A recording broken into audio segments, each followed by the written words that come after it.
Okay, so for everyone's information, just as a reminder, we are recording all of these sessions.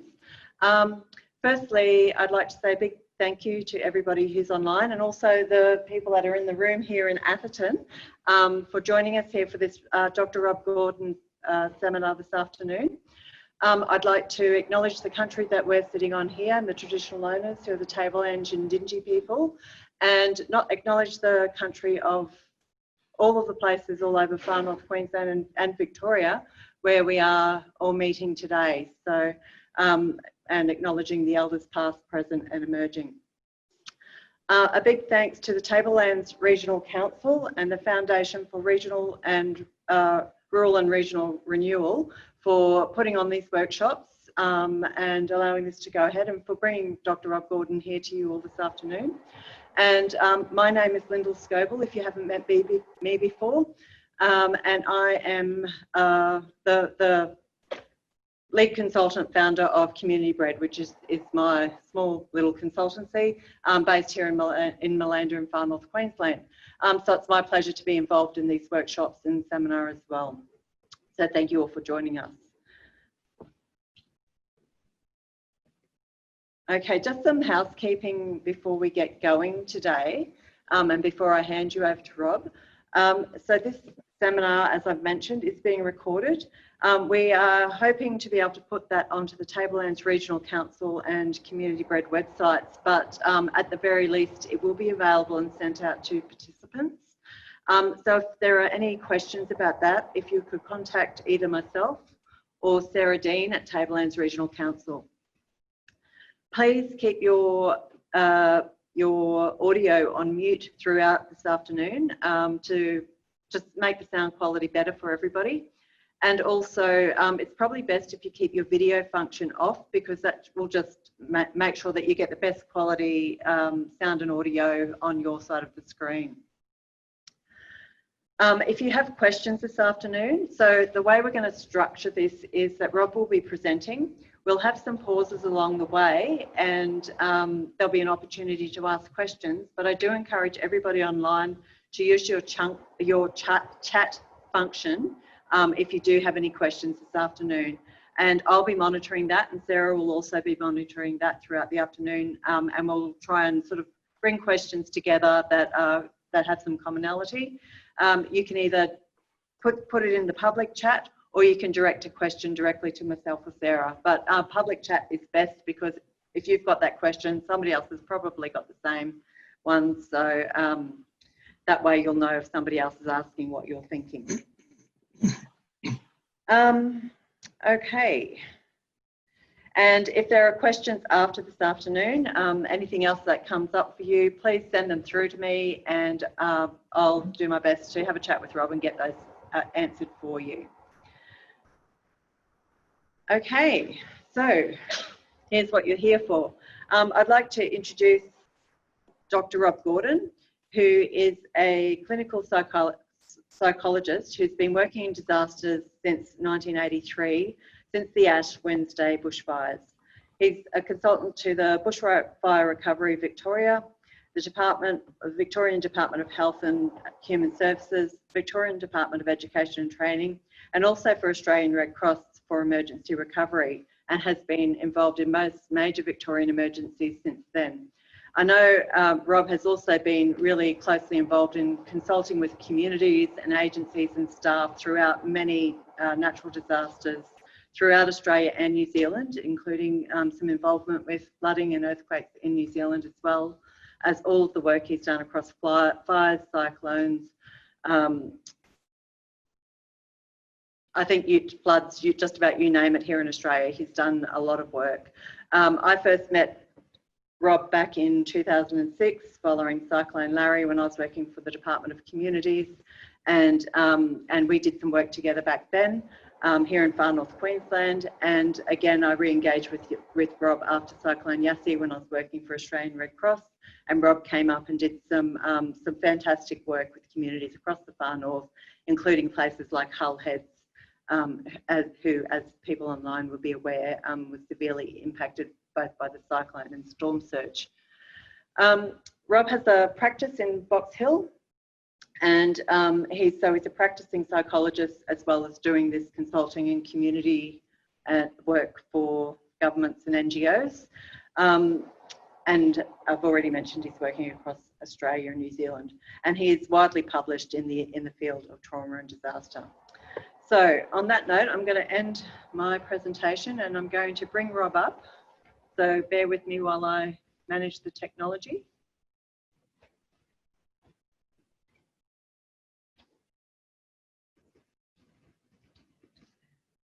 Okay, there he is. Hi, Rob. Hi, everybody. Now, I'm never completely sure, so tell me if this looks right.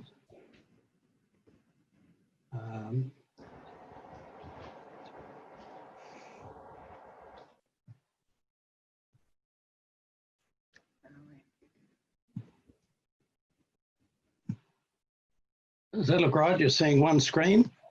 Not at the moment. I've just done something. Bear with me. Oh, okay. Yes, we've got you. One screen. One screen, one picture. Yep. Okay, well, thanks very much for having me up here. One day, once again, I'll get the pleasure of being driven around the countryside up there. But for the moment, what I would like to do is share with you something about my understanding of the role of communities as the core of our way of understanding and responding to disasters. This understanding has grown slowly and steadily over the years because as a psychologist, I was trained to think that what's going on inside our heads is really the important thing, but actually our heads only work when they're embedded in communities. And that's the point really, that most of the time we're immersed in our community and we don't really have a very clear experience of it. And so it's only really when we have a disaster that affects the whole community at once that we can start to see, when the community is disrupted, what normal processes it's providing for us. And so we could say that the important thing is to understand first what is happening to the community as a whole during the impact and recovery. And then we can track what's going on for individuals within that. And I suppose the important point I want to emphasize is how our attachment to each other provides the substance of communities. So the first picture I want to come to is this idea that we intuitively can map our place in a community and our sense of being attached more closely to some people than others. So this could be a map of localities, for instance, the people we live nearby, and there are others who live together in other groups, and some outliers and some further away. And these relationships give us the opportunity to interact more frequently to those who we are close. And those interactions, therefore, give us a sense of identity. We belong together. I'm sorry that disappears. But if we just go back for a moment to this notion that we have a particular patterning based on, let's say, locality. But if we were to take another dimension, for example, let's say political views, we might find that, I'm going to just get up my little pointer here, we might find that the neighbour whom we live close to has very different views, and we don't feel close to them, and we might find somebody from a neighbouring community has similar views, and we form a close group on another dimension, so that we feel closer to the people we have something in common with. Now imagine that's two dimensions. We looked at locality and political interest. But what about if we take sporting interest, socioeconomic status, occupation, religious affiliation, etc., all sorts of other dimensions? Can you see that we would feel closely connected with those who are in a similar position in that structure and more distantly from others, so that we're rapidly get beyond something we can visualize because we can only visualize 3 dimensions, but actually we live in a multi-dimensional social space that is very specific and allows us to move within this space. You notice that, for example, if you are talking to people you don't know very well and you say something about, I don't know, a football team or something, and you suddenly feel you've said the wrong thing because they don't agree with you that Collingwood is the only football team in Victoria or something, whatever the North Queensland version. But you got the Cowboys up there, don't you? Or somebody else rolls their eyes and thinks, oh, he's talking about football. So in this way, we stumble across these divisions and these differentiations in our social space. And normally we get to know people and we work our way around them and we come to a sort of understanding and we know how to move in the system. Now, there are 2 points about this structure. One is the lines represent, I'll call them the social bonds that hold us in relatively stable relationships. And when you ask what do the social bonds consist of, they must consist of communication, because communication is what allows the transmission of information, of emotion, cooperation, and everything else. And once we actually take that step, we can say that social structure is expressed as communication structure. And the advantage of that is that communication must be a physical process. The only way something gets from my head to your head is through some physical medium. So we can observe communication process. And if we observing them, then we're looking at the expression of social bonds in some way. And we can participate in communication, so we can have a way of getting involved in social bonds. Now, this structure is relatively stable and it tells us who we are. It's a very important part of maintaining our identity. One of the things I've observed on the effect of the COVID-19 lockdown is the loss of a lot of unsolicited communication, spontaneous communication. And when that's actually lost, I think it's a challenge to our sense of identity of who we are. The loss of this spontaneous interaction tells us very important things about ourselves. But now there's a really important point here, and that is when we ask what designs and drives this structure. And we know that local governments are passing regulations all the time, and so are state governments and so on, making adjustments to the way in which things work. But what's really driving it is to preserve security and safety.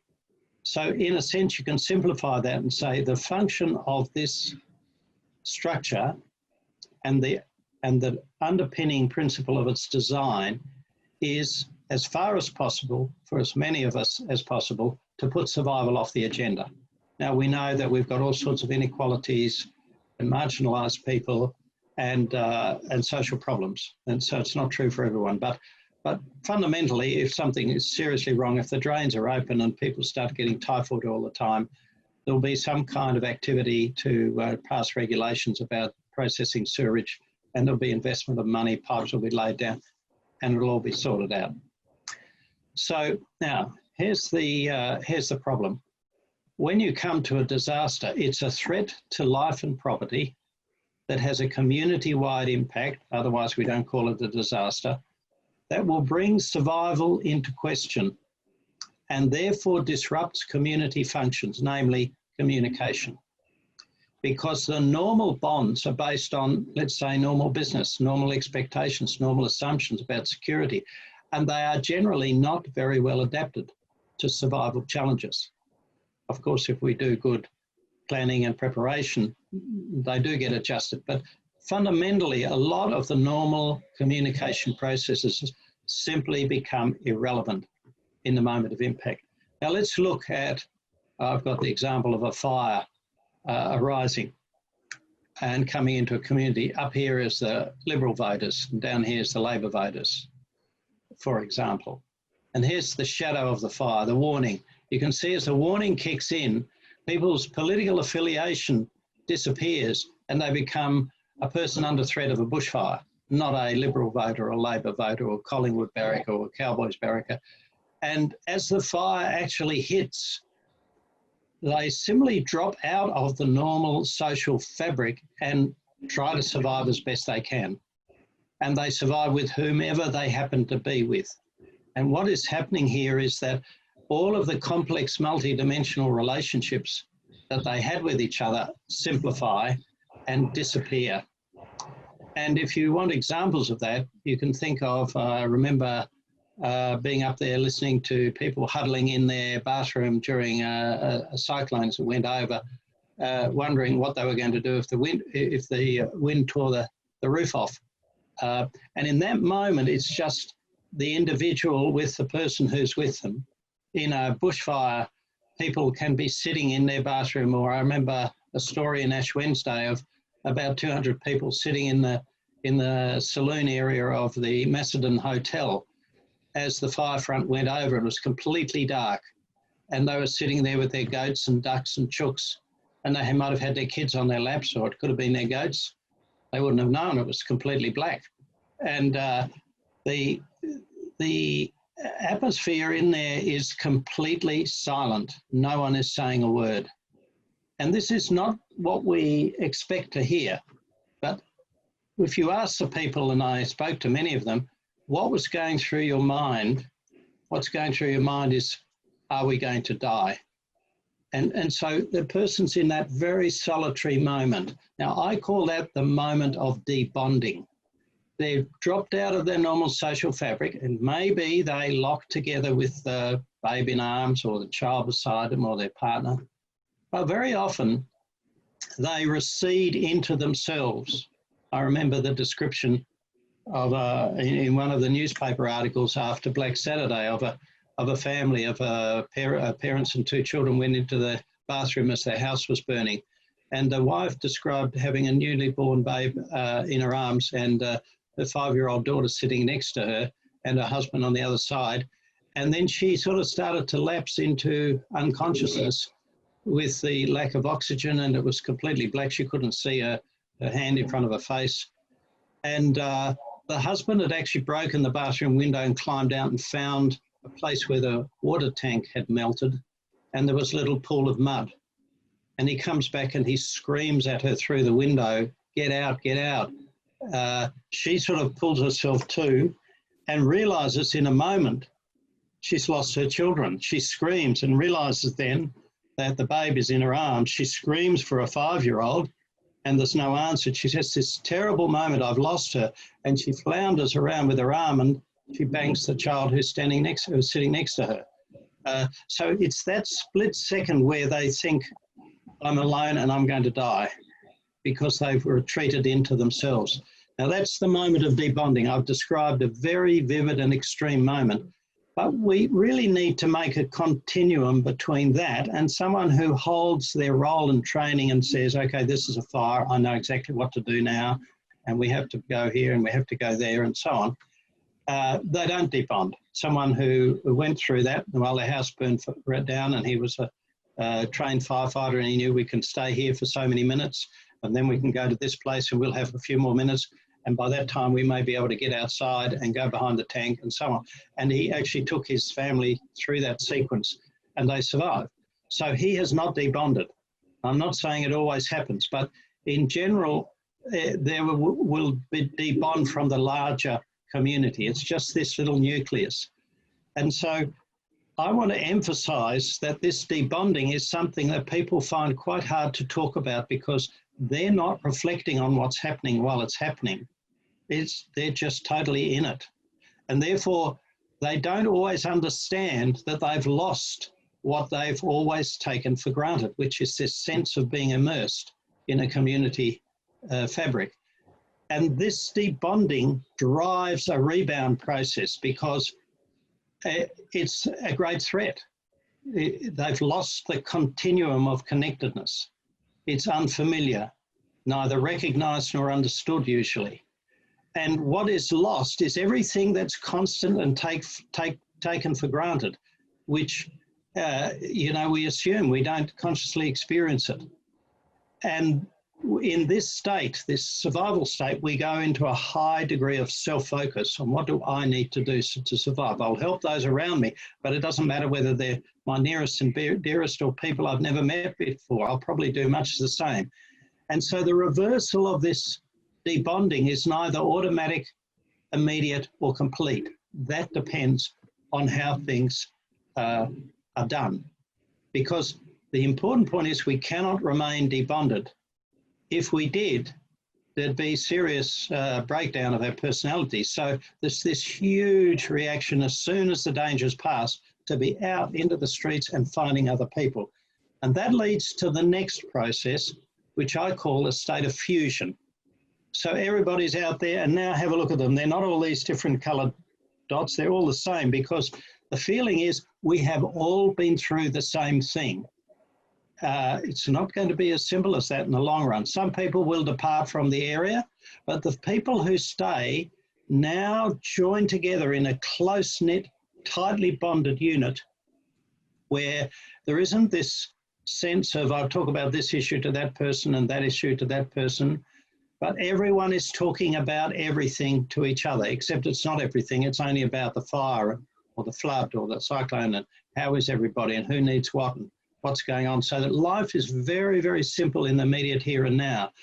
And so in this fusion state, you have everybody talking to everyone else. So what we don't realize is that this becomes the perfect rumour mill, because the ability to process information, to subject it to rational thought, to evaluate it, to determine who's saying what and whether they're qualified and whether they have information, this gets lost, and instead rumours abound and the most emotionally charged information travels the furthest in this network.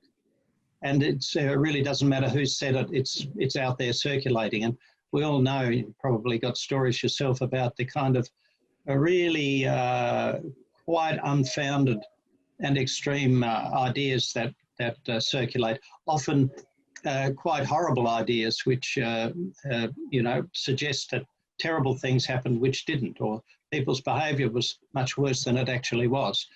So I want to suggest that the formation of this fusion is to a degree inevitable, but it's also going to constitute a serious problem for helping a community settle, organise itself and plan for recovery. The fusion is a major problem, because if we just allow it to go its own way, what you find is that in a relatively short time, a boundary will form around it that will lock out those who weren't there and lock in those who are. And anyone who's been to a disaster-affected community a little bit late will see this boundary. There was a situation like that between Tully and Tully Heads. The local government people from Tully didn't get into Tully Heads for quite a while. It might have even been more than a week or two after, I forget which cyclone it was now, but and when you went there, there was such a profound sense of animosity that we've been neglected, we've been ignored. And when I went there and gave a talk a couple of weeks afterwards, I couldn't actually really get the community to engage in their experience of the cyclone and what its consequence might. All they wanted to do was express their anger and frustration at the council. When I went down the coast further, there was another community in another rural council area which had had council people there right through, and they didn't talk about their relationship to council at all. They processed the experience of the cyclone. And so you can see that what happens at this point has the possibility of overriding the recovery system and injecting into it, like going to hospital for an operation and getting golden staph, injecting into some highly arousing toxic elements that become the centre of people's focus, then become politicised. So this boundary is an instinctive formation between the inner and the outer.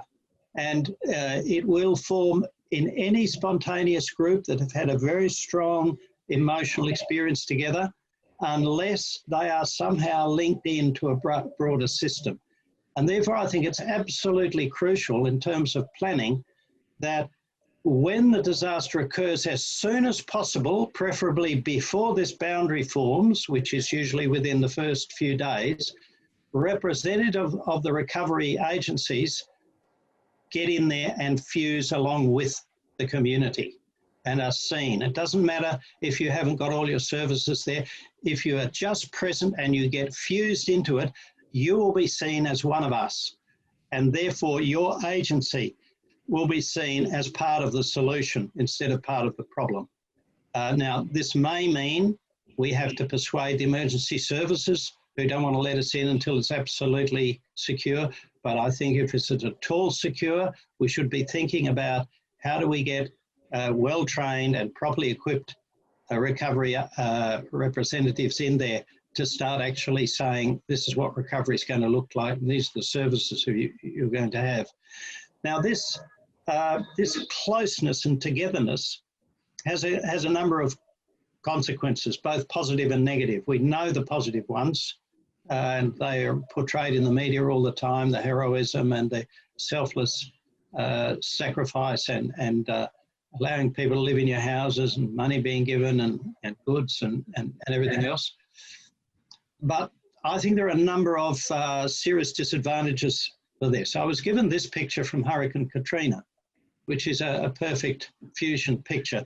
This is in the, what do they call it, the Super Bowl. Now, what you see here is there's some kind of disabled woman who's, I shouldn't say that, a woman with some kind of disability is obviously in deep trouble. And now if you look at this woman here, you can see a very interesting expression on her face, this absolute focus. She's making an assessment of what this woman needs.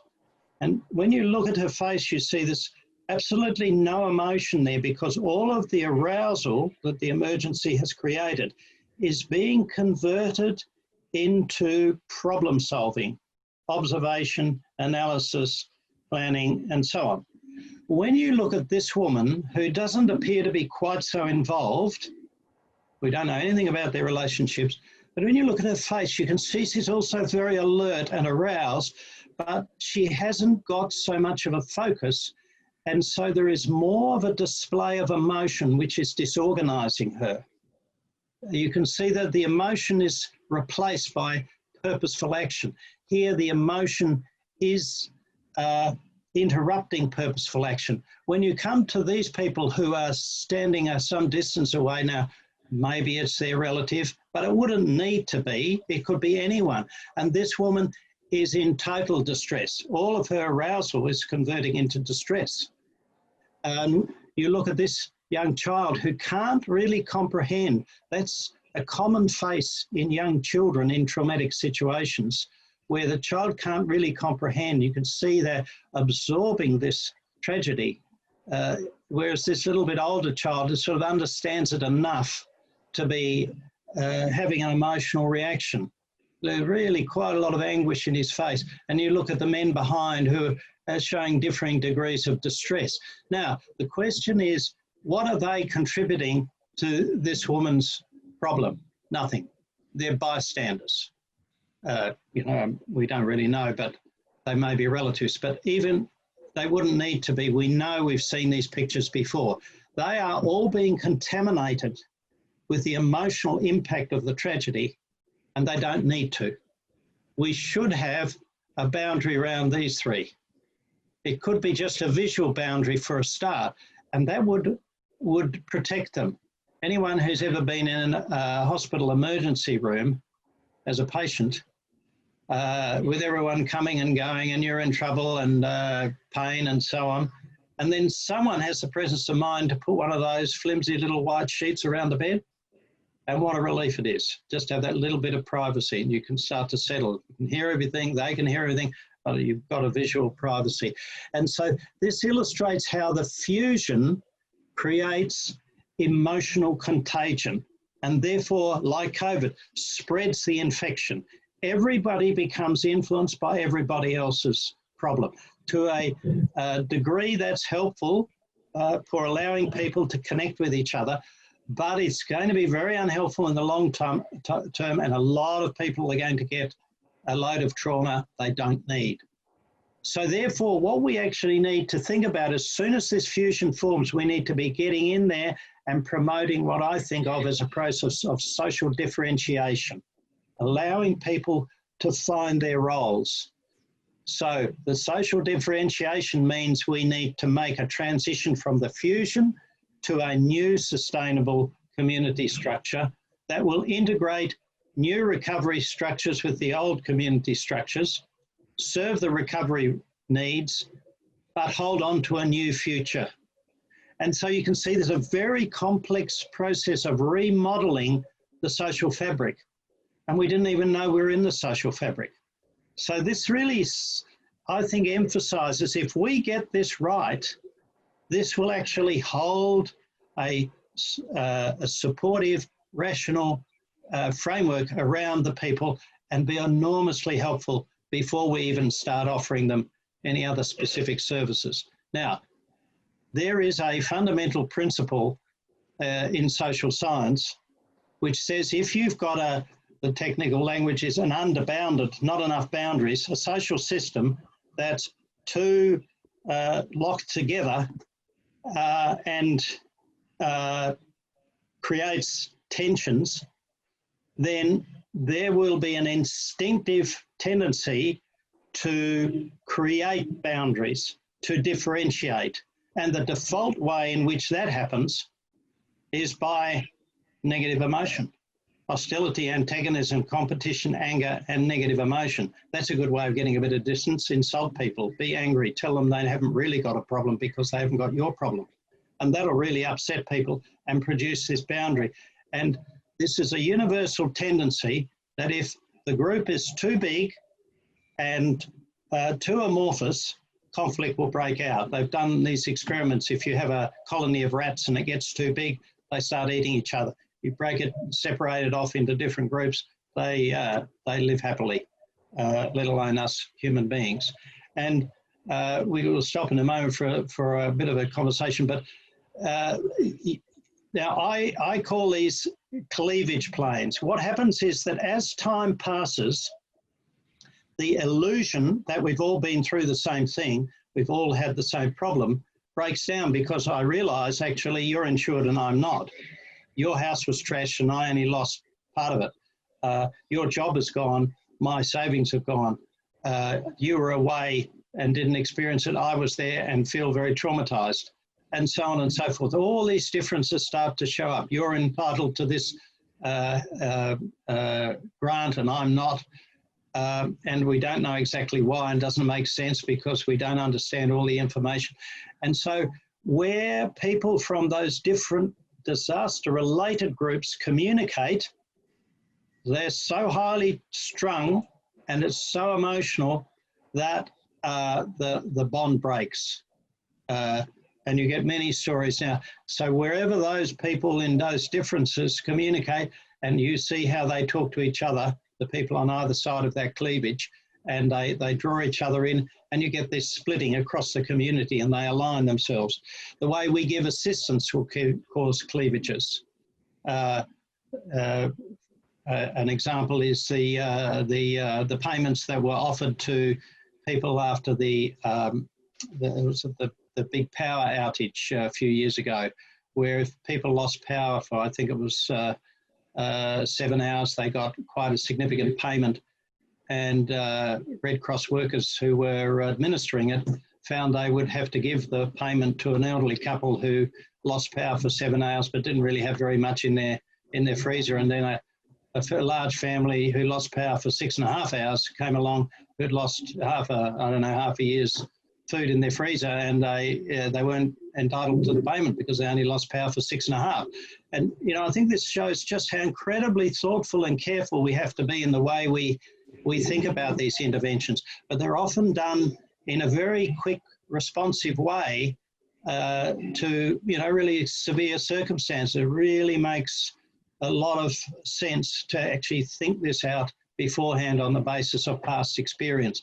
So there are many different ways in which these cleavages operate. So what they're actually doing is they are cutting up the community, if you like, puncturing it in all sorts of different ways.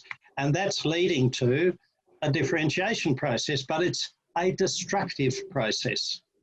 And so the cleavage planes differentiate the community into subgroups along perceived differences. We live with real differences all the time, but it's the way they're mobilized in the fusion state that gives them their energy.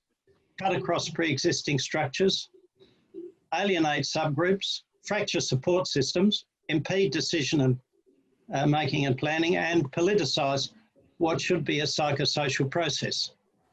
Now, I wondered if maybe, I'll just stop the share here for a second, whether anyone might have any questions or thoughts about where we've got to so far. Because what we're going to talk about next is what's the other side of the coin, the constructive process we need to try and get into play. But I wonder if anyone's got any examples or any thoughts about this process. You know, I'll talk about this a bit later in terms of early intervention. The key idea is arousal, adrenaline, energy. If we can plug the energy into action, you saw it in that picture of that woman, then it drives action. If the action is blocked, frustrated, it feeds back and converts to emotion, and it's got to be discharged. If you can't discharge it in action, it's got to be discharged in emotion, and the emotion is going to be negative emotion because I'm frustrated. I don't want to get too sidetracked, but you know, I wonder if any of you have got adolescent children.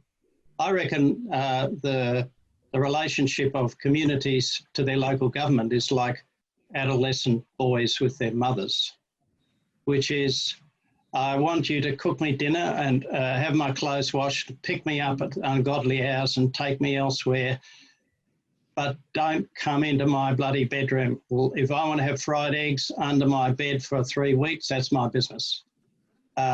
You know, it's like they don't want us in the way of service providers to be involved in their lives, but they have a deep need to feel supported and protected, a dependency, if you like, a security that is not conscious. All they do is complain about roads and rubbish normally.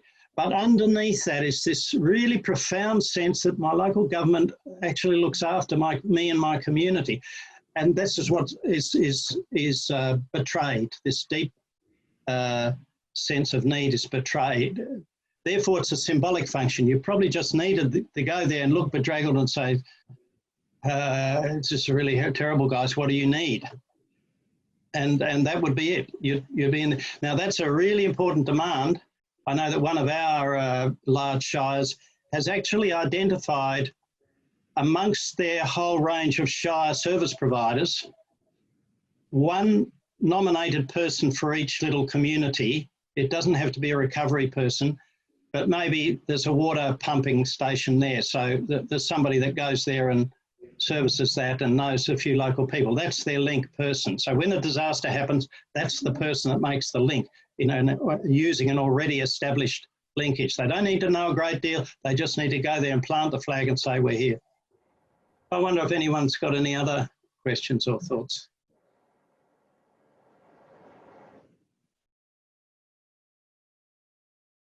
So we've got two things we've talked about so far, fusion and cleavages. Now, I reckon the fusion is doomed, right? People are too close. They must re-establish separation. We know that when people are this closely fused, they will actually do it at the expense of their own personal relationships. So people will, I know one of the first bushfires I worked in, we had a referral of a family about 18 months later, and this family didn't lose their house in the fire, but they lived in town, so they made their house the drop-in centre for all the friends and family who were in the outlying area who came in. So for 6 months, they'd had no time as a family together. And they'd had a very traumatic experience where the husband was on the fire truck he radioed in and said, we're going to be caught in a fire, and they didn't hear from him for 3 hours. And the wife was in the comms, and the 2 kids were helping out at the fire station. So for 3 hours, they thought their husband and father had died. They never spoke about that until they came for the session 18 months later, and we were trying to work out what had happened. They never talked about it because as soon as they went home, there were other people there and they were looking after them. And that went on for 6 months, and by that time they didn't know where the problem was. So the restoration of normal networks, family and friendship networks, is incredibly important, but the circumstance of the disaster cuts straight across it. One's lost their house, the other hasn't. And so you feel you've got more in common with someone on the other side of town who's lost their house, and you're both angry together and so on. So the fusion, I think, really has to be intervened with as soon as possible. But we'll get to that in a minute. Are there any... Lyndall, that just brought one more thought to me, and I'm just using Cyclone Larry as an example. Working with the emergency services, my husband and I left to look after the community immediately, and actually left his elderly parents alone. And basically we didn't really look after them very well at all because we were too busy looking after the wider community. And I did notice this had ramifications for a long time afterwards. They definitely felt deserted. So, in the relationships, yeah. Yes, yes. And we know that it's been known since about the 1940s that the #1 protective factor for physical and mental health is social support. Caring, supportive relationship with people who you know love you. And so can you see that the cleavage planes are cutting across one of the most precious resources that we want to preserve? And so this is really where we need to have this understanding. As the community don't understand what's happening, and we need to go in there with a bit of a theory so it knows what we're doing. Okay, now we've been through this one. Differentiate according to perceptions. See, if you go back to communication, it's the way people see things. And so that's a communication task. Alienate groups, they don't talk to each other. Fracture support systems, they don't be nice to each other. Stop people actually meeting together and starting the planning, and politicize things. So, but if psychosocial differentiation is managed through shared communication and change structures, the cleavage planes lose their function because we're creating the differentiation. So, you know, this notion in the national recovery principles of community-led principle is to have a group that represent the community actually get together, that represent the differently affected groups. So in this diagram, we've got these, each group has got, these might be the people who've lost their houses, these have lost fences, these people have got business problems, and so on and so forth. And that representatives of these groups get together and form some kind of advocacy group or a local decision-making group that can actually draw together local knowledge, and then through this green network of communication begin to build a recovery communication network. Because the way I sort of see it is that normally, as a part of our liberal democratic tradition, governments keep out of people's affairs to the greatest extent possible. We let people get on with their lives. And so you could say there's really a big distance between government and community, government of various sorts, and they give strategic interventions about specific things at different times. But after the disaster, suddenly everything is needed. And so the community need multiple, simultaneous, intimate engagement with government in many areas of their lives. There's no precedent for that. And the only precedent that government has for doing that is the last disaster. because normally they have very different ways of doing things and then don't have to do as much and as fast. So I think there's a need for a temporary layer of organisation between the community and the government to help mediate this complex and highly charged relationship, so that the community comes forward to government with properly coordinated and planned and thought out recommendations, the local knowledge and the history and all the capacities and so on that's needed. And in return, government engages with that community and takes the advice and takes that back into their planning and makes their decisions, allocates the funding and so on in relation to this enhanced intelligence, if you like. And this then enables the community work towards a new multi-dimensional social fabric, because the sad truth is that most communities who are severely affected can't go back to what they were. It's going to be a watershed, a turning point in which things will be different. And so this idea of constructive differentiation is the government agencies will actually stimulate the community and help the community get themselves organised with their own recovery spokespeople. And I think it's very important there's an infrastructure around that actually spreads out to the whole community, because otherwise the load falls incredibly heavily on a few volunteer individuals who stand up. And what I've noticed is they often become serious casualties in the second and third and fourth years where they've neglected their own lives. So we need the whole community to take responsibility for this gradually and appoint or elect or support or, you know, take turns in this very important process. And so we can call this the constructive differentiation process, which is really driven by community participation, validating and integrating emergent groups. And they're often groups that are angry about something, who've got a particular issue that they want to push. I think very often there is a tendency to push them away. I know that in the community where I live, the local government developed a material aid on one at the hall on one side of the street, on the other after Black Saturday. On the other side, a group of volunteers went into a disused supermarket building and started their own volunteer material aid. And they developed quite a bit of friction because the council people went over and said, you don't really have the right to do that. And they said, well, you can't tell us what to do, we're doing it. And so therefore the community ended up by splitting. But in fact, I did some work with the volunteers, and they were a pretty sort of anti-government kind of slightly rebellious bunch of volunteers that came in from neighbouring communities to run this. And they had a bit of an axe to grind against government of all sorts. But in actual fact, when you had a look, they had a constituency of people they supported who spent time using that as a drop-in centre and a recovery centre. And these were people that tended to have long-term mental health problems or social disadvantage or various things. And they didn't feel comfortable being with the formal government one with Red Cross volunteers with their tabards on and all that sort of thing.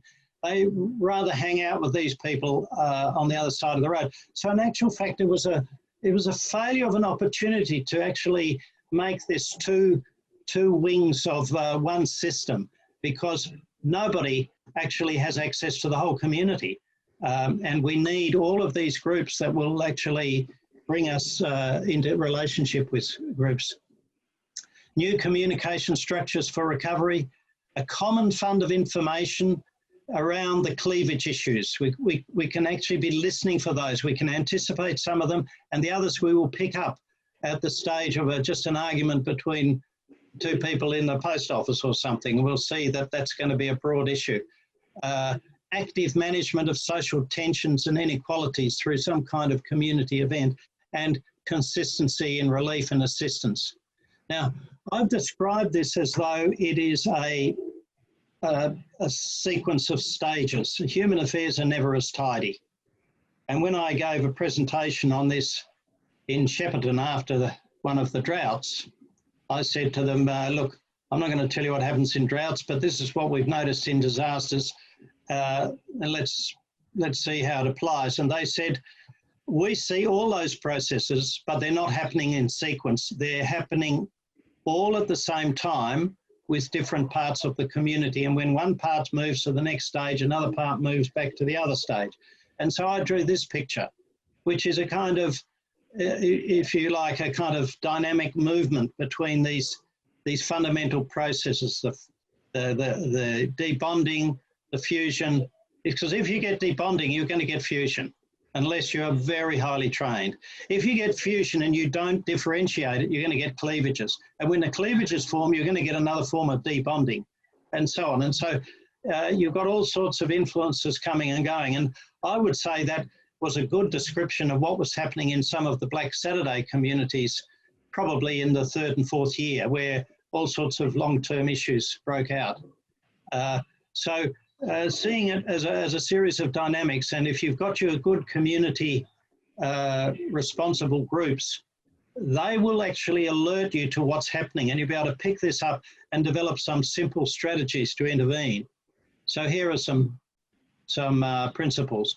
Preparation and planning reduce debonding, and the degree of debonding determines the degree of fusion, and the fusion is the problem.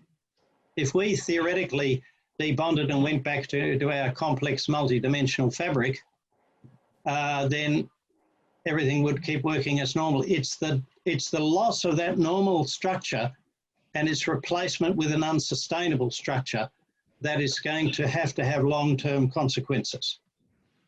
Cleavage planes are based on perceived collective differences, and therefore information about commonalities they have across the cleavage sutures them up. Now you can create, and I could give anecdotes about meetings that are being convened where there's a deep rift in the community, but we actually bring to the foreground the common problems, the common enterprise, the resources they've got with each other. And you see they start to communicate across that cleavage. Circulating information promotes communication. Communication facilitates bonds, and common action creates constructive differentiation. And underpinning it all is group formation promotes communication. That's where COVID has made it very, very difficult. Now, I won't go into these in great detail, but I'm just going to flip through to show you how we can then come to a series of broad strategies. The strategy one is anything we can do to prevent or terminate the debonding will actually reduce the intensity of it. So there's a whole lot of things we can do around that, planning and preparation and bringing people into relationship, show them that the communities, the council's still working because we've got our representatives there, etc. Building communication links. Then minimise the fusion in any way we can. Preserve roles, integrate tasks, try to avoid that chaotic confusion, allocate roles to people, provide information, structured communication, promote emergent groups, coordinate them rather than go into conflict, define as broadly as possible who's involved here. It's the whole community, not just those who've had material loss, etc. Intercept the cleavage planes. We need a sense organ that actually picks up where the issues are. And that's going to have to be outreach oriented, community observers. And this is where your community recovery system feeds in the issues. Think about if you've got a conflict between a couple of people, what's it about? Is it a common issue? Are there going to be other people get involved? Map your pre-disaster cleavages, they will be there too, and so on. And then suturing it up, giving facts, repeating crucial information, symbols and rituals, promoting the idea of a new future together, and meeting, providing care and so on. These are really important. And finally, promoting constructive differentiation towards a new self-determined community that will benefit the recovery committee, self-management, assistance with communication, assistance with media, and this way the community should come out with, where I think recovery should at some point sort of morph into community development. and the community comes out of it with a net gain in terms of community capacities. Now, I just wonder whether maybe that's another point to just see if there are any other thoughts or questions. Probably I should try to get out of this because I'm going to have to do this again. Any further questions or thoughts? That's the whole community process, and what I wanted to do next was talk a bit about understanding the personal stress response and the whole idea of what we're trying to do with early intervention. Was there anyone who had a question? Just take yourself off mute and put your video on while you're asking. Or If anyone can think of any anecdotes or...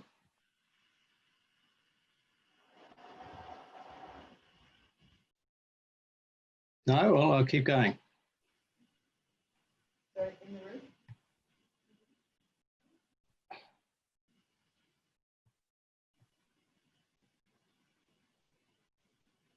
So we need to change this around. So let's talk about arousal and the stress response. Now the fundamental idea is that we have this graph. This is called the bell curve.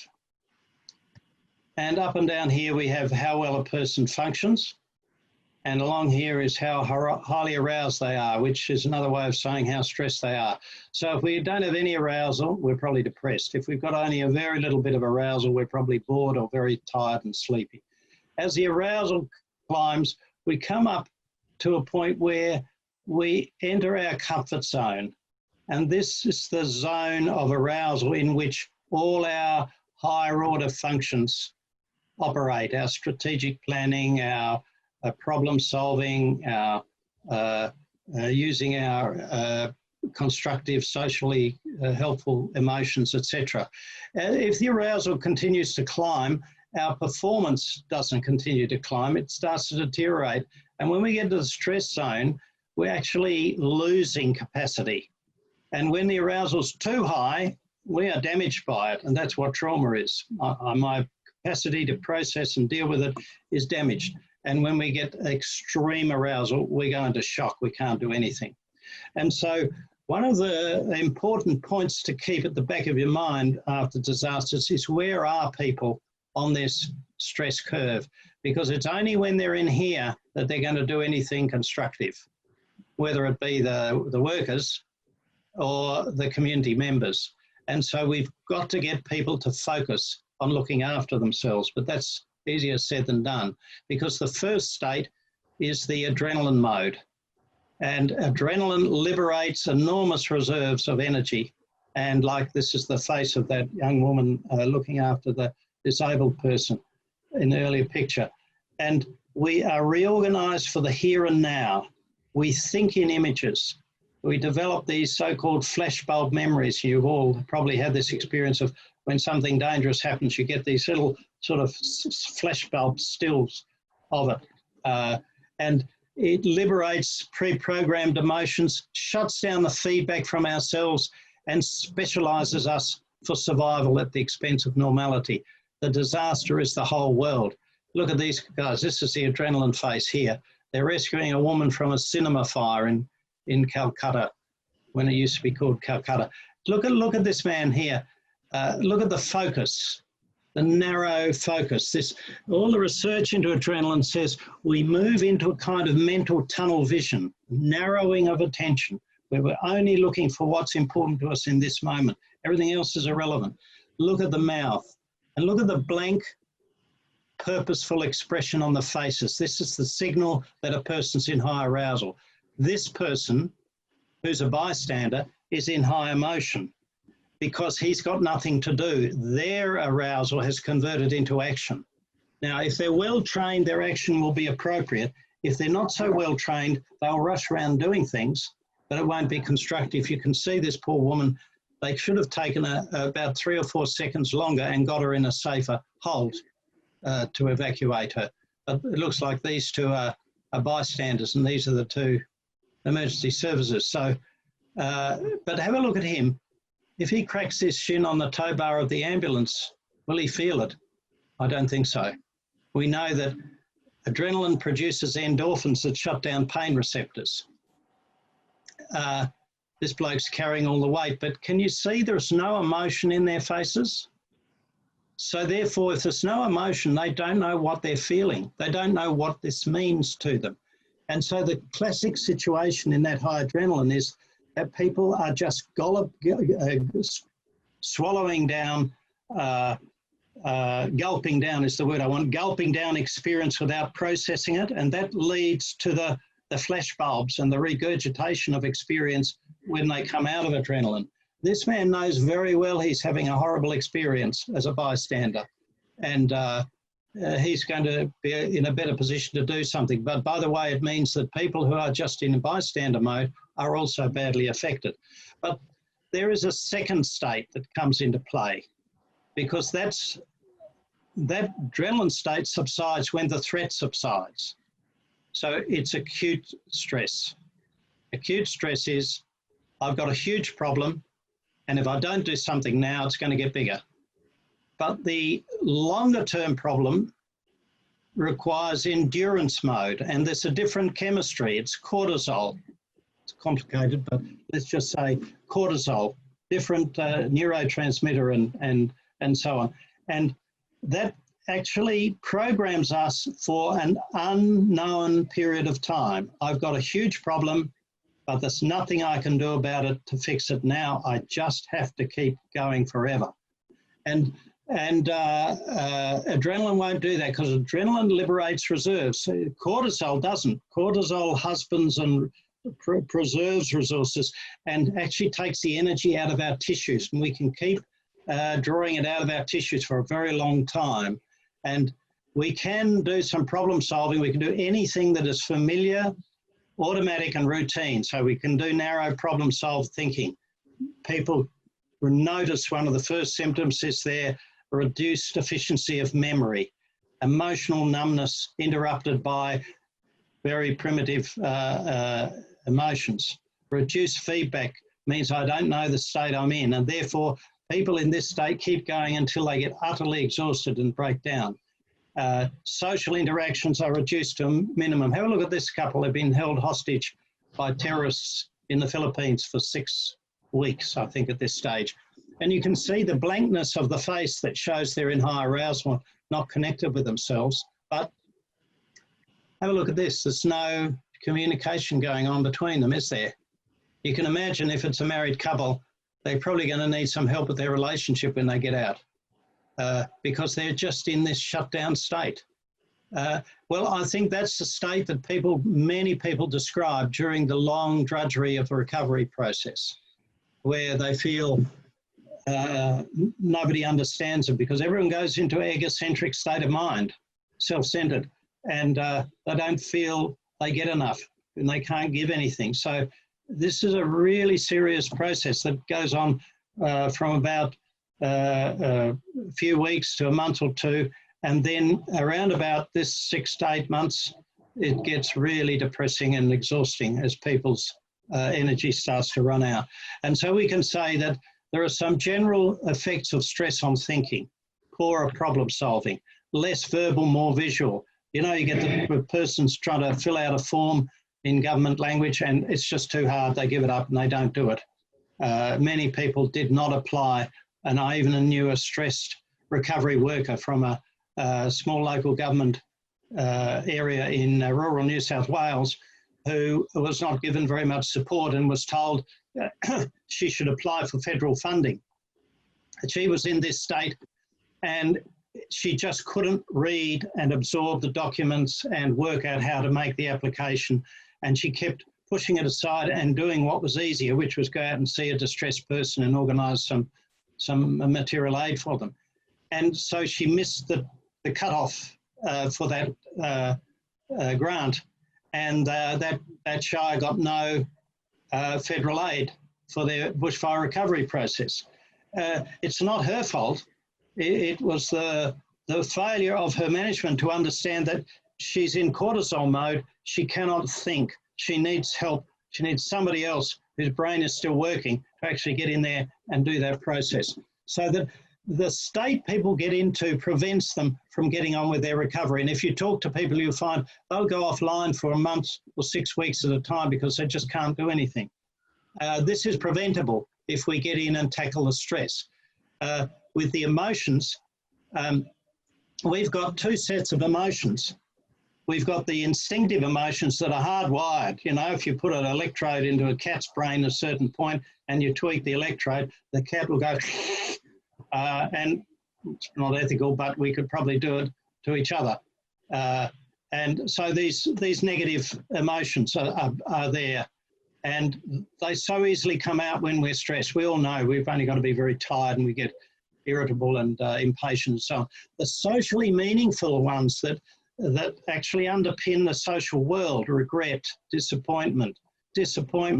I hoped I'd be eligible for this form of financial assistance, but I'm not eligible. I'm very disappointed. That's very different from anger, sadness, compassion, resignation, all of those features that are so important in the research on resilience, or the ability to accept, to be sad and move on, are a result of not being in that heightened state of arousal. So they're reactive, they cause problems, and then we oscillate with being shut down. I think one of the most important things is to pay attention to the state of stress and the state of arousal. In fact, I've got a very simple principle: is that recovery does not start until arousal comes down and we get into that comfort zone. And I was once asked to give some guidelines for communicating with stressed people. I think the first thing is, think about bringing the arousal down before you start to do any work with them, because otherwise they won't be really hearing the whole story and they won't be thinking clearly. How do we bring the arousal down?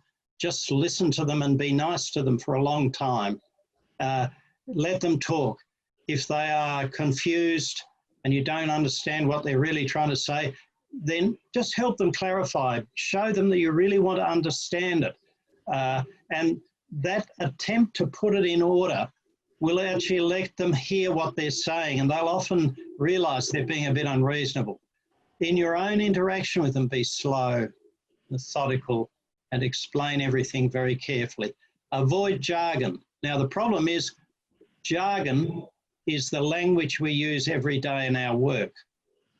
So we don't know what our jargon is. So therefore, simply avoid big words, complex ideas, and try to use the complexity of language you would use to explain what you want to say to an early primary school child, because they don't have complex thinking. They've got very basic thinking. And you and I will have basic thinking in that way if we're in a highly stressed state. I don't know what it's like for you, but if Lyndall sends me an email that's got 3 paragraphs of text that occupies the whole screen, and I'm at the end of my tether having had a very long day, I can't make any sense of it. I'll have to put it away and read it tomorrow because my brain won't take it in. And if I do read it tonight before I go to bed, I'll probably say, oh, I can't get this. No, no, I'll send her an email saying, no, can't possibly do it. But if I wait till tomorrow, calm down, relax, read it, absorb it, say, oh, that's dear old Lyndall. Yeah, bless her heart. Yeah, of course, I'd love to help out. Okay, I will.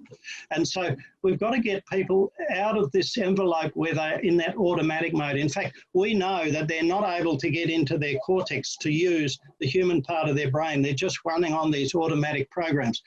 Children start to use abstract ideas and complex thinking at the age of 9 when they move from sums about apples and oranges to algebra. Remember that?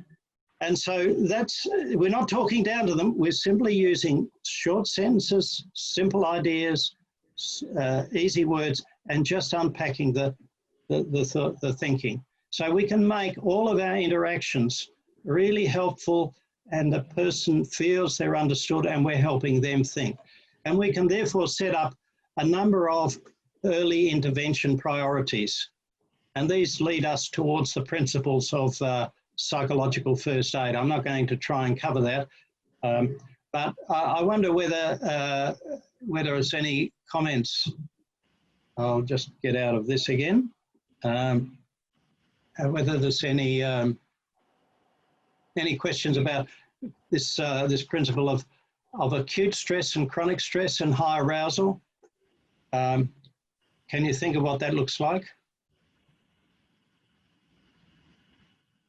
Can anyone think of people they've dealt with? You might see it in the mirror occasionally in first thing in the morning. That face, that deadpan face. Lorraine, I can see you nodding. Oh, so Brooke has said workplace burnout as an example. Yeah, that's right. And I mean, burnout is a sort of colloquial thing, but burnout is the end result of being in cortisol mode and exhausting your reserves. Then you're seriously exhausted. And usually burnout, it's been popularized now to mean exhausted, but burnout really means I'm over it, I can't do this anymore, I'm out of here. I'm going to go and live in Tasmania if I'm living in North Queensland, or I'm going to go and live in North Queensland if I live in Tasmania. I've just got to get right away, I've had enough, that's it, I'm finished. And, you know, probably we all know people that have got to that point. That's a serious, irreversible loss of a person's love for what they were doing. And I think it's terribly important we see that down the end. That's right down the end of the continuum. And so therefore, look, there's a woman who's my work for Department of Education. We're going around, a group of us, and talking to school staff. And there's a woman there who's a teacher who went through Black Saturday in Kinglake and stood up to be one of the community advocates and formed a community support system for women particularly. And Firefoxes, you might have even heard of it.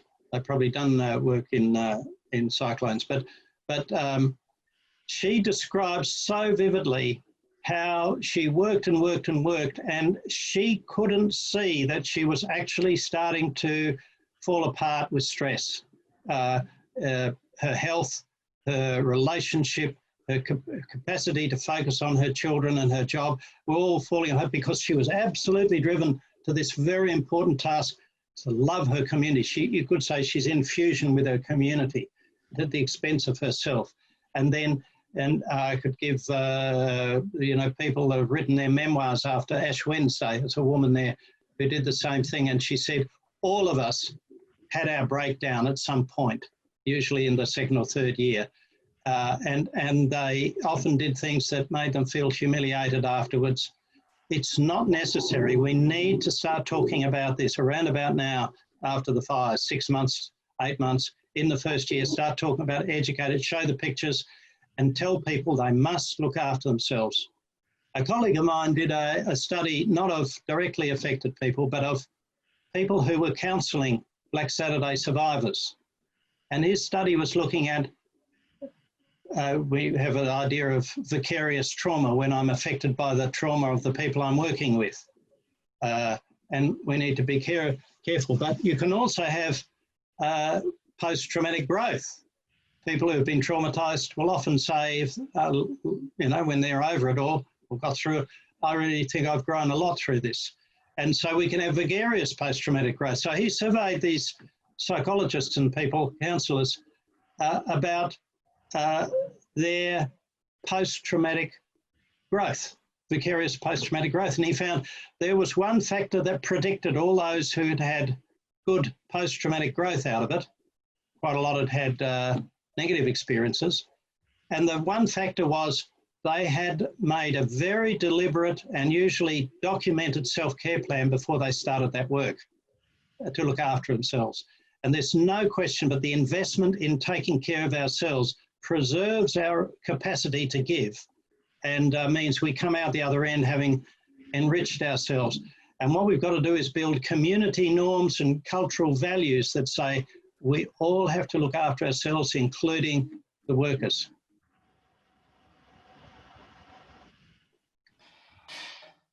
Cockatoo, I see. I just want to show you this Martin here. This book was written by this couple called Shooting the Moon, and we knew them very well. Their name was Kylie and Monique Stridham. We knew them very well, and we spoke to them after the incident in the Philippines, and it was many years ago, but it was just interesting you you brought them up on the picture. They're the same pictures are on the front of the book. Is it? Yeah. Ah. Yep. Right there. Oh, is that the kidnapped couple? The couple you showed, yes, in the Oh, Philippines. how interesting. I'd love you to send me that reference because I've used that picture for years. Oh, I'd love to. I'd love to. Book called Shooting Moon. I just cut it out of the paper because, you know, it shows, there are very few that shows the face so clearly. And someone had in the chat line, someone was saying something about, I grew up in Cockatoo and experienced Ash Wednesday, and even up to 5 years later, people that helped the community were still suffering from the trauma because they ignored their own mental health. Absolutely.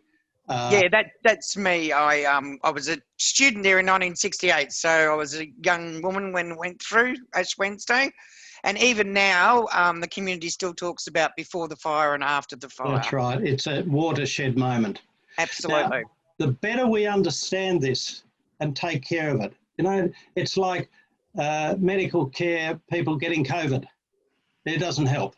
They need to be protected, and we need to, and it's very, very important. Senior managers in all the systems, government and local government systems, understand the peculiar quality of demand in the work with everyone you deal with in different forms of high arousal. There's no rest from it. Everyone is upset in some way. And the sense of disruption of the community means there's nowhere to rest. Everything is having to be reformed in a way that's very hard to define, and therefore we must support our staff. One of the demoralising things for the victims is the worker comes in, does a fantastic job, and then they're out, they've gone, they can't do it anymore. And somebody else comes in, has to make all the same mistakes again. Thanks, Caroline. Rob, there was an earlier comment from Brooke also, probably to do with cleavage planes. It was saying that in Atherton with COVID-19 response at the shops, there seemed to be two types of people, one that comply and one that chose not to, and they were getting angry with each other. Yes, yes. And we're seeing that in all sorts of ways, aren't we? So I think what you get there, and of course we've got all the conspiracy theories feed into it and so on, but you've got one group of people that actually, everyone feels anxious, but one group of people harness their anxiety to action. Okay, we've been told what to do. We wear masks, we sanitize, we take care of ourselves. That should actually prevent us getting infected. The other group of people can't harness it, and so they go into denial.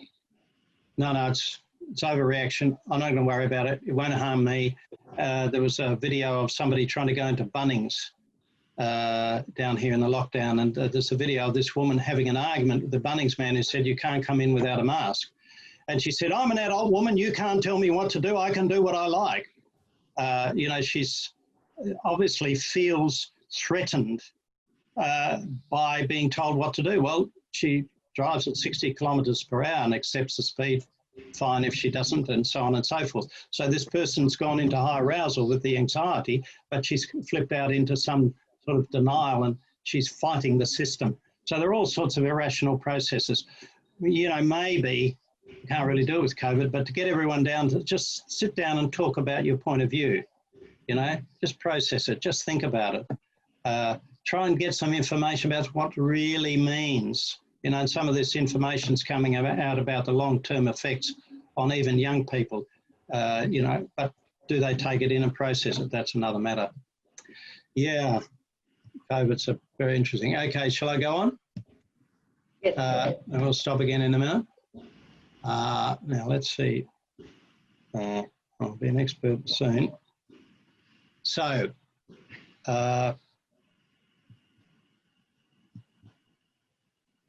So let's talk about what, you know, you had Ravens, what's it called? Ravenshoe. Ravenshoe, terrible events like that. The backpacker shootings, all sorts of horrible things can happen anywhere, can't they? So if we're talking about, or in the, you could say going into Tully Heads the day after, then we can say there are some very simple priorities to try and do. And you don't need to be It helps to have training. You don't need to be trained. Just need to have clear idea of what you want to do. So step one, try to terminate the threat in any way you can and restore security. So let's presume that the physical threat's over. The next threat is what's going to happen? Will I have somewhere to live? And you can deal with a lot of that by bringing in information and symbolic needs. You know, it'll be all right. We will take a day or two to set things up, but we are here. We're going to look after you. Counteract the debonding and reform a recovery community. That means get people organised.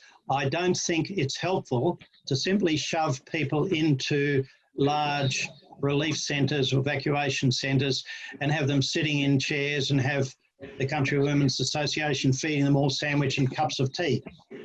I think it's much better to help them form family units, show them where there's the bread and the cheese and the tomatoes and knives in the kitchen if they want to go and make their for sandwiches for their family, that sort of thing, where the family units are actually going back to taking care of themselves. It's giving them something to do, and then try to develop some representational group. Organise people, I've seen it happen, organise people into groups. If you've got a big circuit of chairs, just say, okay, will you be the spokesman for this group? Will you be the spokesman? Any kind of organisation, you will just see the arousal drop. As long as there's no organisation, everyone's in it. So it's very simple, and you'll see what's needed if you're looking at the social fabric. Stabilise the person, restore their homeostasis, their comfort zone. And how do you do that? Just help them settle down, give them something to eat, calmness, help them talk, have people there that they can talk to, whatever they want to talk about or not want to talk about. If you haven't got the information, say, look, I'm not sure, we'll get that for you, let me take your name. It's amazing how settling it is for someone to say, look, I don't know if we've got that information, let me get your name, I'll go away and see if I've got it. And when they go away and they have to find the police sergeant and ask a question, if you watch those people, I've done it in exercises, when the person's gone away, they just settle down to waiting. Before they were waiting, they were in a state of agitation. Now they're waiting. So it's just that bond, that social bond. I'm part of a system. The system's trying to find the information. Provide comfort and care. These are enormously important symbols of you are valued and we care about you in whatever way you can. Like I say, just be nice to them and take care of them if you can't think of anything else. The example when people are left alone and neglected, you can just see all of the negative emotions start bubbling up. Reconnect them with loved ones, but that's not a solution. It's a help because the loved ones may be traumatized with what I call informational trauma. Informational trauma is I'm traumatized by some information I got that my loved one might have died or been in a cyclone, or I've lost my house, or there are lots of, and I'm very upset. I'm not there, I'm not in danger, but I'm very upset. And informational trauma is a very legitimate form of trauma. And so here's a picture of, we had a shooting at Monash University. This is Linda, one of the recovery team that afternoon, just sitting quietly. And if you just look at her posture, she's by training an early childhood development worker, supporting kindergartens and so on, and from the Department of Health. And you know, she's not a psychologist or whatever, but she knows what to do, and she's just telling the story. You can see this girl, as she tells her story, she goes into sadness, she expresses the emotion, she knows she's been through a horrible experience, and now she's available to be comforted, to calm down, and then hopefully when someone comes and picks her up, she's in a settled, she's had her first cry in a supportive environment, because we don't know if her family know what to do when she cries. They may say, pull yourself together, you weren't shot, what are you complaining about, or whatever. Set realistic recovery assumptions, and it's always going to take time to recover. Don't tell them months and years on the first day, but it's going to take longer than they expect, but that's all right, we've got a system here. normalized reactions. Many people will say, I've never been in this state of mind before. I don't understand what's happening to me. And so the simplest information can be helpful in a handout and so on. Make the system acceptable and meaningful. You represent the whole recovery system. So just try and be helpful and useful and nice and trusting to them. And then triage. Triage is the system where we prioritise. I reckon if we're at a scene, the people we should go to, the people who want to rush off. And we need to be tactful. We need to ask them where they're going. Can we help them get there? What do they need? And some people say, I don't need anything, go away, leave me alone. And then most obvious, because those people in high arousal, and they're going to go away highly aroused, and there's no guarantee they're going to come down. So if we can engage them in a helpful way, don't say to them, you better talk to me, otherwise you might get post-traumatic stress disorder. We say to them, can we help you? Do you know where you're going? Can we organise some transport? Can we, whatever, try and get their attention. Then those who are very distressed, and then there are a lot of other people who are really upset, but they're not going to go anywhere. And finally, practical assistance, transportation, communication, food, whatever, very important. I've just got a couple of pictures here to show the faces. I just think the faces are so valuable. These are from the London bombing in the underground. Look at this bloke. Now have a look. He's got blood all over his shirt. He's been seen by paramedics. He's bandaged. He's got cuts on his face, blood all over here. He's got blood all over his newspaper. Why has he still got it under his arm? Is he going to take it home and read it? Any thoughts from anybody why he's still got it under his arm? He's still got his train ticket. Why has he still got his train ticket? Who's that? We had a comment here, sorry. It gives him comfort. He takes comfort if it's something, it's a possession, something you can relate to. So it gives him, one of the comments from the room here was that it gives him comfort. Well, Like, do we have it with them prior to the incident? So we should. Yeah, I'd like to put it, I think you're really onto it, but I'd like to put it a slightly more, shall we say, technical way. He's still in his pre-incident routines, right? Now, routines are incredibly important organisers for us. They hold us together. And the routine that he had going to work is not the routine he needs to be in now. It will make him go on as though nothing's happened. And we know that people do that for quite a while after the event. Imagine him getting home, sitting down, opening the paper, and oh my God, look, it's this person's blood, and I know whose blood it is, and whatever. So I think one of the really important early intervention strategies is to help people let go of their old life and actually start to put their attention into what do I need now? How do I begin my recovery from where I am? That means I've got to focus. Can you see he's got the sort of 1,000-yard stare? He's not looking at anything. So look at this expressionless face. That means he's in high arousal. But if you look at his eyes, he's not actually, I sort of think about using the chair test. If you put a chair in front of him, will he walk around it or stumble against it? Probably the latter, I suspect, because he's not looking out, which means he's looking inwards. And I think at this point, he's beginning to rehearse the horrible images of what he's experienced. And this rehearsal process would be like learning your lines for a Shakespeare play, right? Repeating them over and over again. That's how we learn our lines. That's how I used to learn my lines. For the Shakespeare, I had to learn every weekend for a test on Monday morning. I had to learn them over and over again, right? Rote learning. The traumatized person goes into a period when there's no structure around them, into their head of going into rote learning. And we now know from the neuroscience of this, they are building in circuits in their brain that will keep those pictures looping and looping in their mind. How do we interrupt that? Draw them into relationship. Go up to him, have a chat to him, engage him. You don't have to ask him what happened. He might want to talk about it, or you might ask him where he was going, what is he going to do, who's he got there. Don't leave him alone for too long until he can be reunited. This is a father with a couple of kids, outside the, you see, outside the underground. They've had the space blanket put around him. But have a look at his face. Does he look as though it's all over now, it's safe? I've got the police and the ambos here, everything's going to be all right. No, he's still on guard. He's still in high arousal. So as long as he's on guard, there must be a threat, mustn't it? So how are the kids going to feel safe when their dad's like this? And so if a person goes home like that, they take home that sense of danger and threat, even though it's now obsolete. He is safe, it's all over. And so he's not ready to leave. They've had the physical first aid, they need the psychological first aid.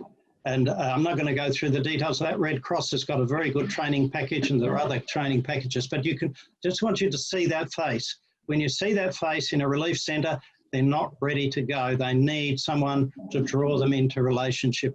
And finally, not quite finally, but look at this young woman. She's really right down the right-hand side of that curve, isn't she? Again, the London bombing. You can see she's rehearsing her Shakespeare in her head, and she's really upset. She must have seen some horrible things. We know that I reckon this is the breeding ground of post-traumatic stress. A lot of people will see bad things and they will start recovering straight away. Other people, it goes round and round and round. And I reckon she urgently needs intervention. They are all debonded and they're stuck with the danger. We need to bond them back into a supportive environment. And these kids, sorry to put it on you, are in the car park of Columbine High School after the shooting there. And you can just see they're all in their own space, they're all in their own distress. How incredibly important I think it is for people to come over and just be with them and try and engage them. Now, I've just got a couple more slides and we can just open it up. I did some research with some colleagues on high emotion, because high emotion equals high arousal that's gone into emotion. And inadvertently, councils and governments do a lot of things that really upset people in recovery.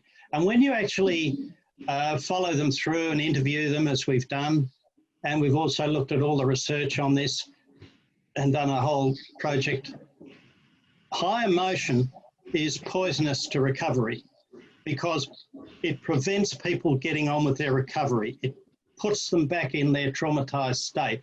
It makes them feel distrustful and uncared for. And therefore, the important thing is to think about how we work to keep emotion down. It's not that we just don't want to go around upsetting people. It's that if we upset people, we disrupt their ability to undertake their own recovery.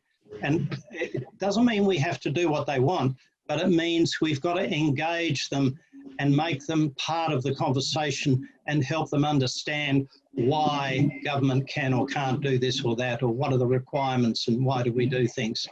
I'll give you a very simple example of, we had a bushfire in a small town on the Great Ocean Road, and these people were very proud of their community and their scenic environment, and tourists came through there. And there were a lot of houses burned on the hills. There was a big rain event afterwards. The unstable earth started to slip. And so the highways department decided they needed to put in a large 2-metre concrete retaining wall to protect the road. And so they just whacked it up with reinforced concrete. And it was a great big grey, ugly concrete thing, you know, cheapest possible thing. And the whole community felt absolutely distressed and angry that they felt they wanted to be consulted. This is their environment, their community. Of course, the engineers and designers of the road probably came from Geelong or somewhere and only drive down there once or twice a year. It's not their environment. But that community said, this is our environment. We would have liked to have beautified it or paint murals on it or have some input into the design or at least understand why you built it that way. This is all very unnecessary emotion. When people are in high arousal, they're incredibly sensitive. And I want to take that away from just being nice to people to actually taking care to enable people to remain in that important zone of the comfort zone where they can actually do the work of recovery. And so this is a sort of summary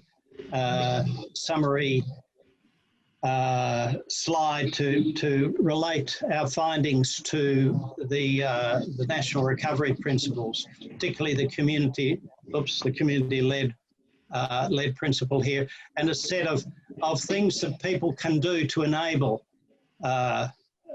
people so that they avoid having their high arousal provoked. And finally, I'm just going to say a couple of words about resilience, which is all the rage. I reckon this comes, if you trace it right back into its Latin roots, it comes from this word sale, meaning reeds. Now, resale means really to spring back. Reeds deform, allow the threat to pass, and reactivate unbroken essential features.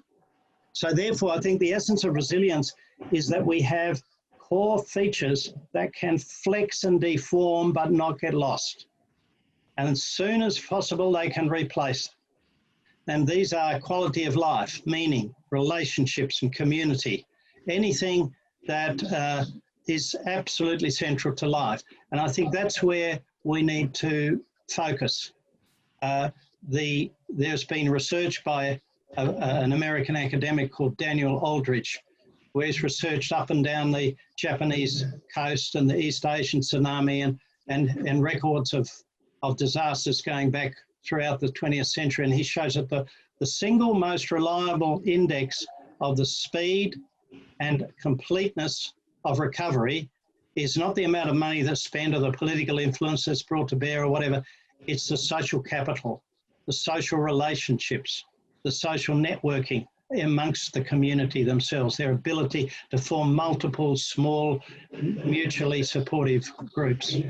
And therefore, I think that's the essence of resilience. So we know that resilience for individuals is knowing what's important, being flexible, having optimism.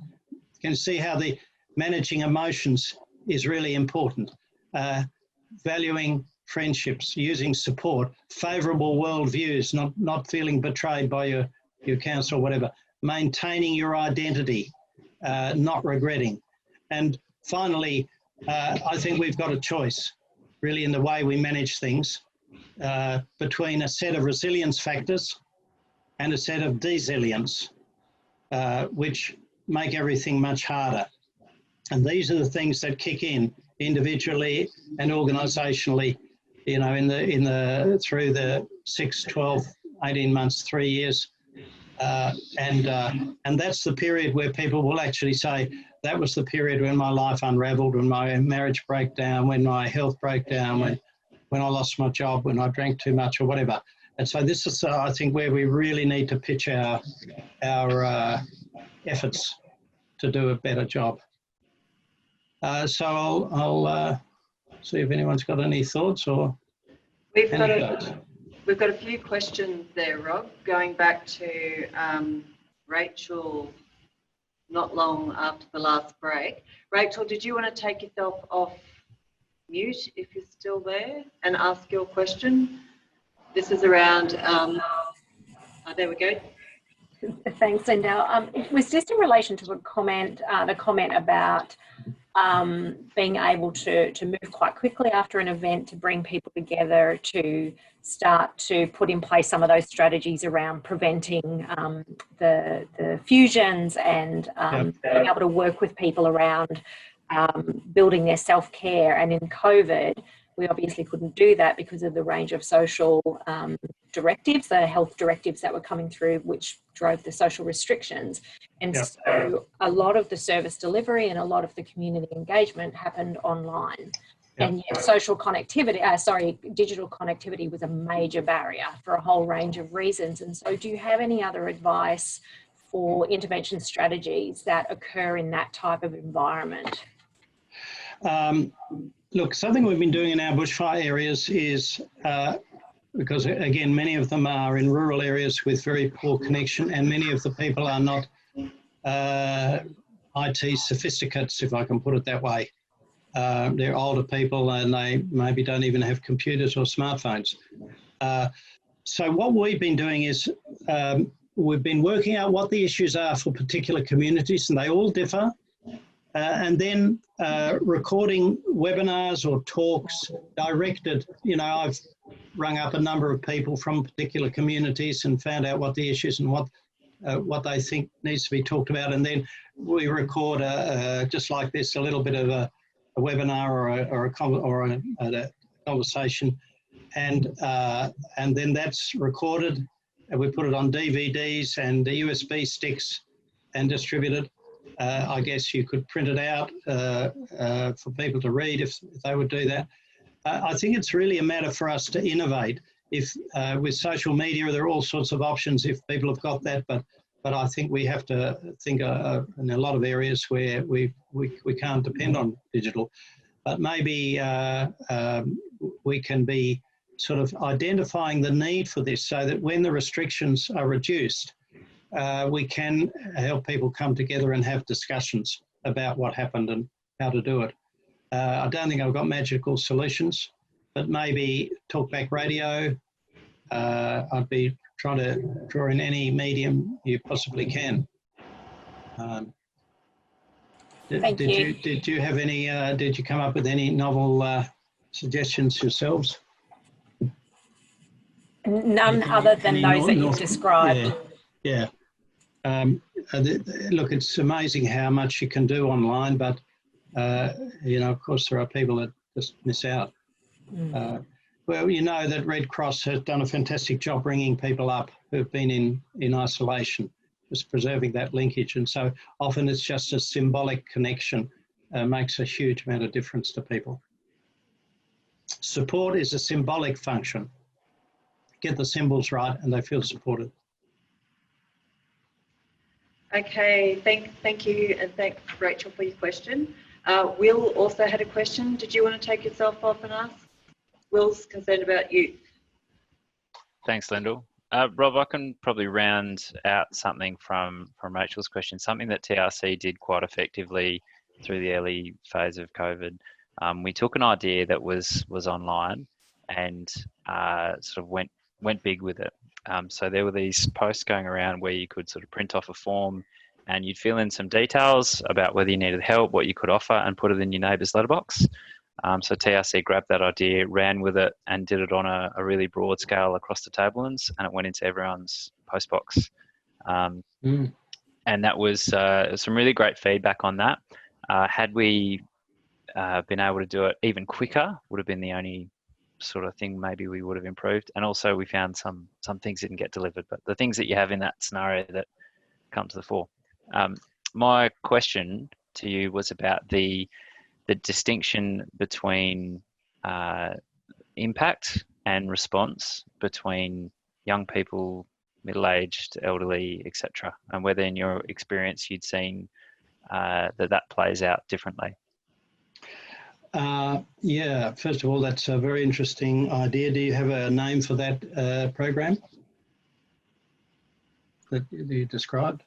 I'm not sure what we called it. There might be someone else on the line here who has a name for it.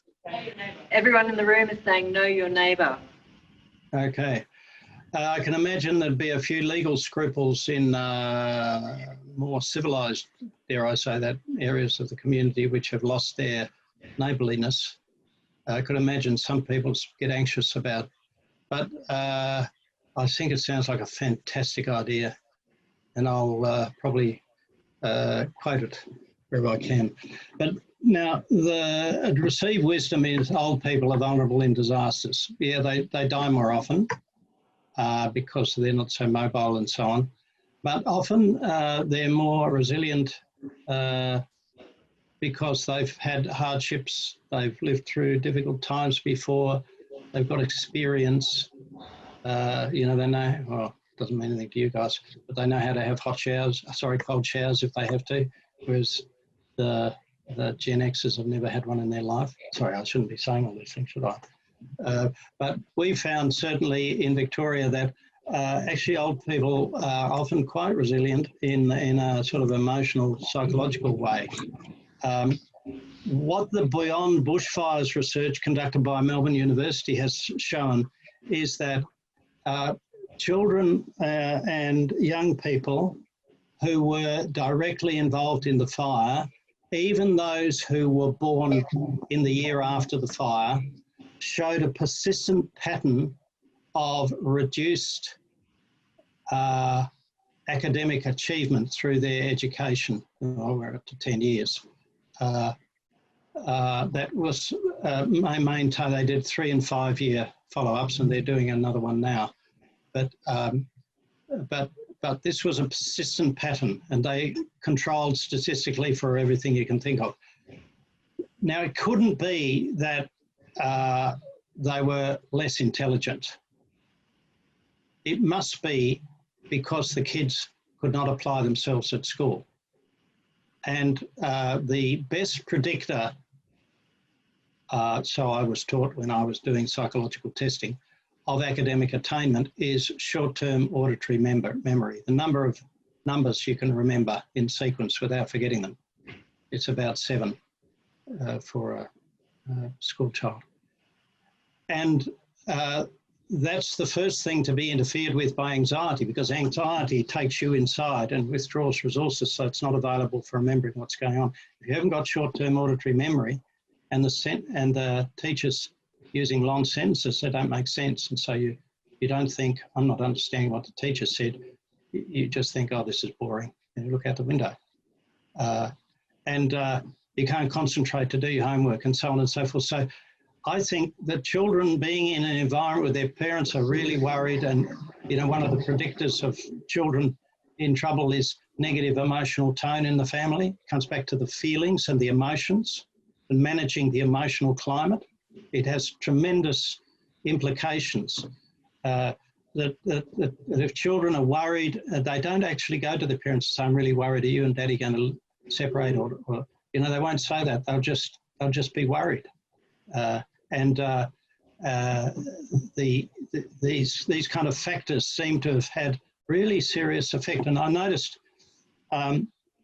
with young people, they tend, particularly in a rural environment. I was over in the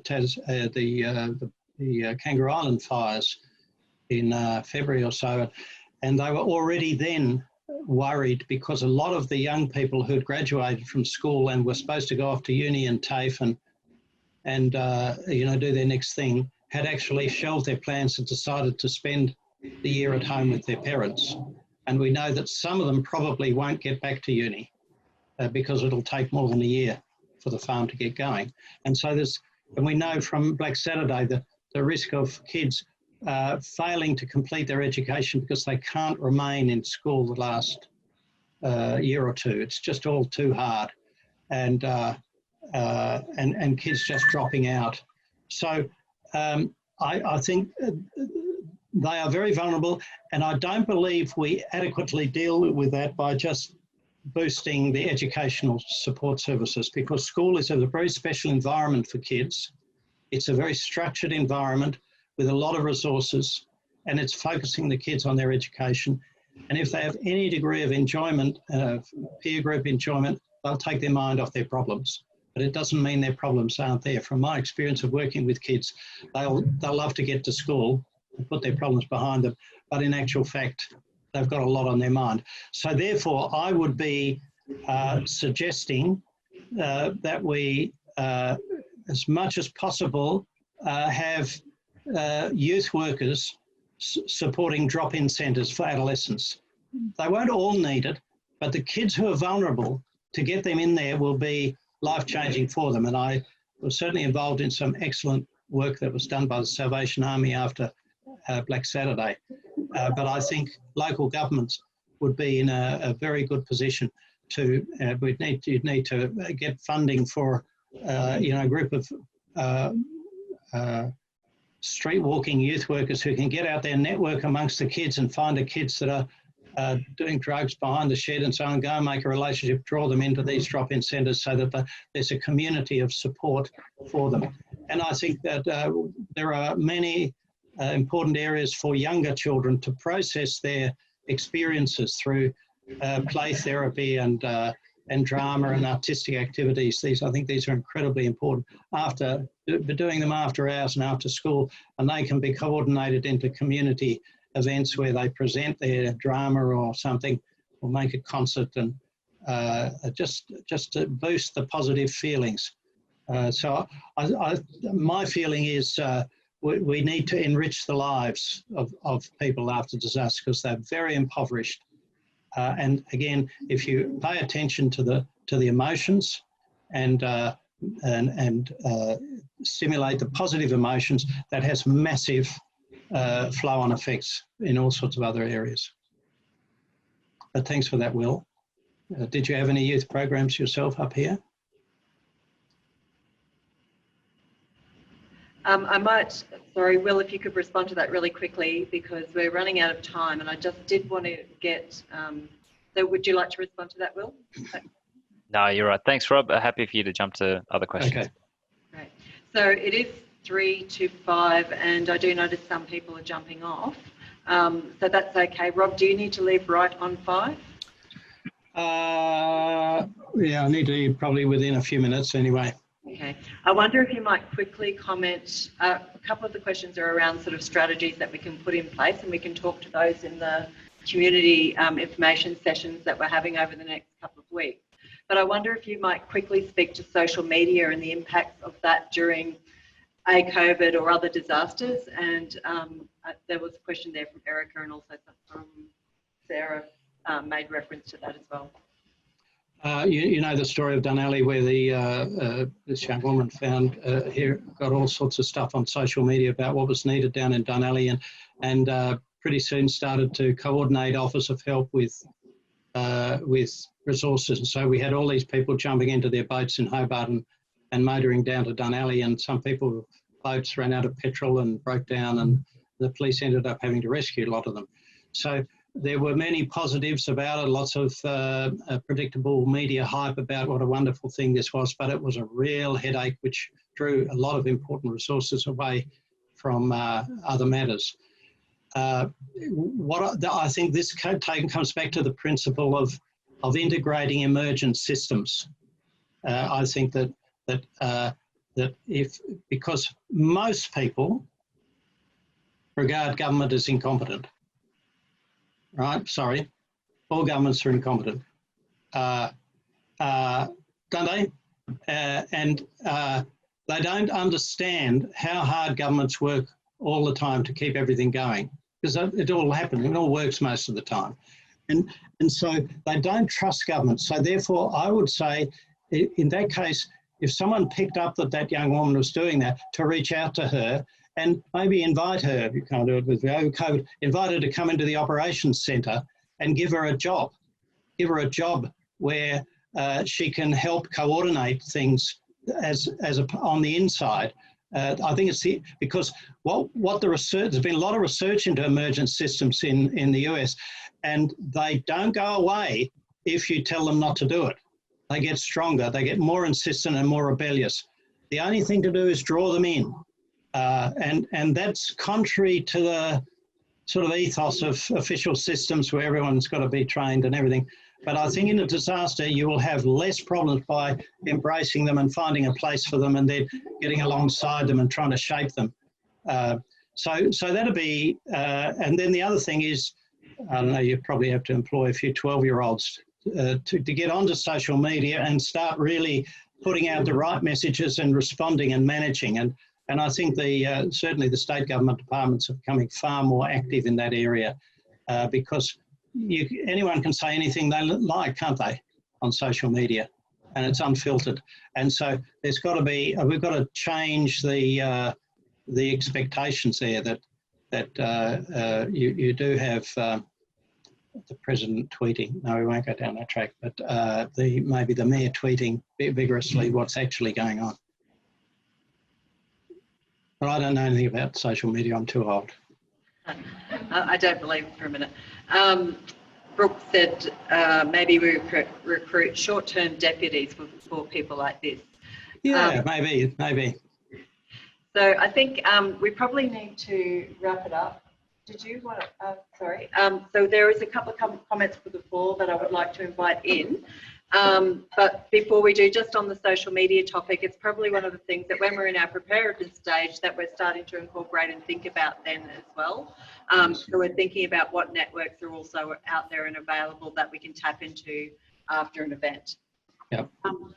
Firstly, I've got Councillor Bernie from TRC. Yeah, good afternoon, Rob. Good day, Bernie. I'm the chair for our local disaster management group. Really enjoyed your presentation this afternoon. I would have liked to have spoken to you about 10 years ago. I unfortunately was the officer in charge when the floods came through the Lockyer Valley. And a lot of principles that you've spoken of today were actually put in place, but it would have been great to have the knowledge beforehand so that we could have adequately dealt with a lot of the issues that we had to refer to and look at as a community rebuild. But very informative, and I'm very privileged to have been part. Thank you for your time.